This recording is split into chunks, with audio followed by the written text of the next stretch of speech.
খবর শুনছেন বেঙ্গল বার্তা ইউটিউব চ্যানেল থেকে। প্রথমেই হেডলাইন্স। আর হাজিরা খাতা নয়, রাজ্য সরকারি কর্মীদের উপস্থিতি নিয়ে কড়া নবান্ন। এবার থেকে মৃত্যুর কারণ পোর্টাল বন্দী করা বাধ্যতামূলক, নয়া বিজ্ঞপ্তি স্বাস্থ্য দপ্তরের। তৃণমূল করি আদালতে যাওয়ার পথে সদর্প ঘোষণা শুট আউটে অভিযুক্তের।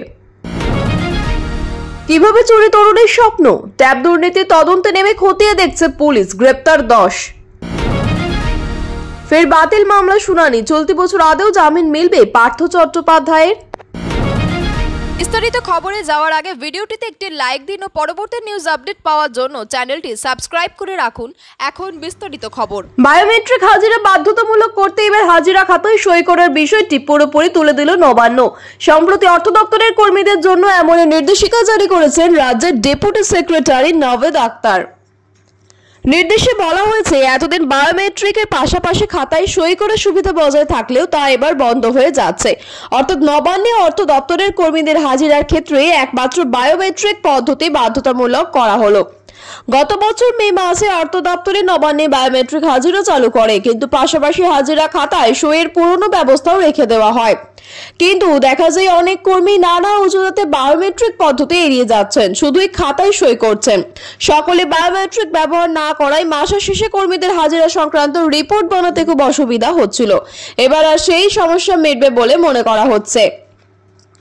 অর্থ দপ্তরের কর্মীদের একাংশের অবশ্য দাবি, বায়োমেট্রিক মেশিন খারাপ থাকলে বা মেশিনে ডেটা আপলোড না হলে তখনই বিকল্প পদ্ধতির কথা ভাবা হয়, খাতায় সই করা হয়। বিশেষ করে অন্য কোনো দপ্তর থেকে যারা বদলি হয়ে নবান্নে এসেছেন তাদের ক্ষেত্রে সমস্যা বেশি হচ্ছে। যারা পদোন্নতির কারণে নবান্নে এসেছেন তাদের ক্ষেত্রে এমন দেখা গিয়েছে। এইসব কারণেই নতুন নির্দেশ জারি করা হলো বলে মনে করা হচ্ছে। নির্দেশ উল্লেখ করা হয়েছে, নবান্নে অর্থ দপ্তরের সব বিভাগ এবং শাখার সর্বস্তরের কর্মীদের জন্য একমাত্র বায়োমেট্রিক পদ্ধতিতে হাজিরাই গ্রহণযোগ্য হবে। পদোন্নতি বা বদলি হয়ে যারা নবান্ন আসবেন, যোগ দেওয়ার দিনই তাদের বায়োমেট্রিক সংক্রান্ত কাজ করে নিতে হবে। একইভাবে যারা নবান্ন থেকে অন্য কোনো দপ্তরে চলে যাবেন তাদের বায়োমেট্রিক ব্যবস্থা বন্ধ করার কথা আগাম জানাতে হবে। এবার থেকে পোর্টাল বন্দী করতে হবে মৃত্যুর কারণ, এমনই নিয়ম কার্যকর করছে রাজ্য স্বাস্থ্য দপ্তর। পাইলট প্রজেক্ট হিসেবে চালু হচ্ছে মুর্শিদাবাদে, ধীরে ধীরে গোটা রাজ্যে ব্যবস্থা চালু হবে। স্বাস্থ্য ভবনের বিজ্ঞপ্তিতে বলা হয়েছে, এবার থেকে জেএমটি পোর্টালে মৃত্যু নথিভুক্তকরণ করার সময় মৃত্যুর কারণ উল্লেখ করতেই হবে। সরকারি বা বেসরকারি যে কোনো চিকিৎসক ডেথ সার্টিফিকেট দিতে পারেন, সেখানে লেখা মৃত্যুর কারণ সরকারি পোর্টালে উল্লেখ করা বাধ্যতামূলক। 2019 সালে রাজ্যের সমস্ত সরকারি হাসপাতালে এমসিসিডি পোর্টাল চালু করে রাজ্য সরকার, যেখানে মৃত্যুর কারণ নথিভুক্ত করতে হয়। এবার জেএমটি পোর্টালের সঙ্গে এমসিসিডি পোর্টালকে সংযুক্ত করে দেওয়া হচ্ছে, ফলে মৃত্যু সংক্রান্ত সমস্ত তথ্য সরাসরি স্বাস্থ্য দপ্তরের হাতে নাগালে থাকবে। চিকিৎসকরা বলছেন, জনস্বাস্থ্যের গতি প্রকৃতি বুঝতে হলে মৃত্যুর বয়স এবং কারণ জানা অত্যন্ত গুরুত্বপূর্ণ। তবেই কোন এলাকায় কোন কারণে মৃত্যু হার বেশি তা চিহ্নিত করা সম্ভব। পাশাপাশি জনস্বাস্থ্যের উন্নয়নের জন্য স্বাস্থ্য পরিকাঠামোর কোন দিকের উন্নয়ন দরকার তাও স্পষ্ট হয়। আর এই কারণেই নয়া নিয়ম কার্যকর করা হচ্ছে। গত 3 বছরের তথ্য দেখলে বোঝা যায় মৃত্যুর কারণ উল্লেখ হার মোটেও সন্তোষজনক নয়। 2021 সালে সরকারি পোর্টালে যতগুলো মৃত্যু নথিভুক্ত করা হয়েছে তার মাত্র 23.7% ক্ষেত্রে মৃত্যুর কারণ উল্লেখ আছে পোর্টালে। 2022 সালে এই হার আরো কম, মোটে 17.2%। আবার 2023 সালে এই হার 20.4%। মুর্শিদাবাদে এই পাইলট প্রজেক্ট চালুর বিষয়টিও বেশ তাৎপর্যপূর্ণ। জেলাটি শিক্ষাগত ও আর্থিকভাবে অনেকটাই পিছিয়ে পড়া, পাশাপাশি জাতিগত বৈচিত্র্য চোখে পড়ার মতো। এই ধরনের জেলায় এই প্রজেক্ট সফল হলে তা সহজেই রাজ্যের অন্যান্য জেলায় কার্যকর করা যাবে।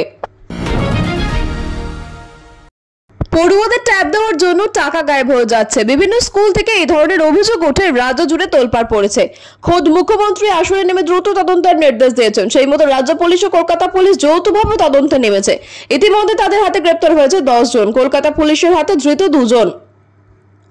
কিভাবে দুর্নীতি ঘটলো তা খতিয়ে দেখছেন তদন্তকারীরা। কোথাও কোথাও সর্ষের মধ্যে ভূত আছে বলেও তদন্ত উঠে এসেছে।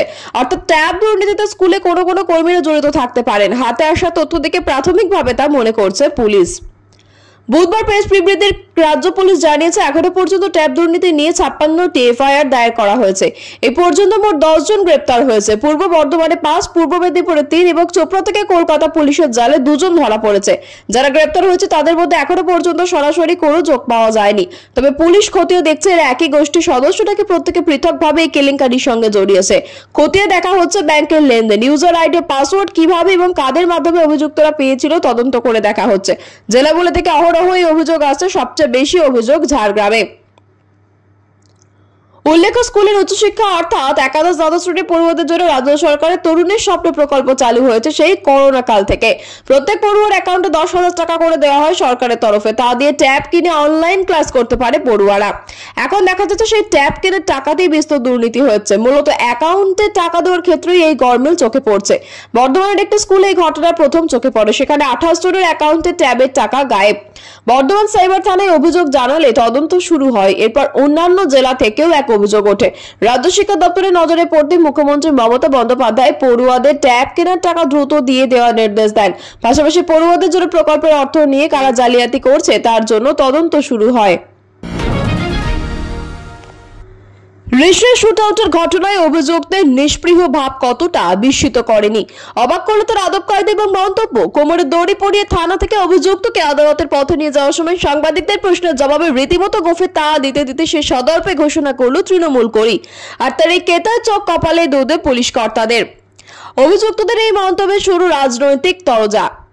ঘটনার সূত্রপাত মঙ্গলবার। ওই দিন সকালে ঋষির বাকখালী এক ব্যক্তির সঙ্গে দাঁড়িয়ে কথা বলছিলেন পরিবহন ব্যবসায়ী শামসুদ্দিন আনসারী। হঠাৎ তার মাথায় গুলি করে রঞ্জন যাদব নামে এক ব্যক্তি। আশঙ্কাজনক অবস্থায় শামসুদ্দিনকে প্রথমে শ্রীরামপুর গার্লস হাসপাতালে নিয়ে যাওয়া হয়। সেখান থেকে কলকাতার মল্লিক বাজারে একটি বেসরকারি হাসপাতালে ভর্তি করা হয়। অস্ত্রোপচার করে গুলি বের করা হলেও এখনো সংকট কাটেনি তার। এই অবস্থায় বাকখালী শুটআউটের ঘটনায় অভিযুক্ত রঞ্জন যাদবকে গ্রেপ্তার করলো উত্তরপাড়া থানার পুলিশ। ধৃতকে বুধবার পাঠানো হয় শ্রীরামপুর আদালতে। উত্তরপাড়া থানা থেকে আদালতে নিয়ে যাওয়ার সময় নির্বিকার ছিল রঞ্জন। সাংবাদিকদের প্রশ্নের জবাবে গোফে তা দিতে দিতে সে দাবি করলো তৃণমূল করি।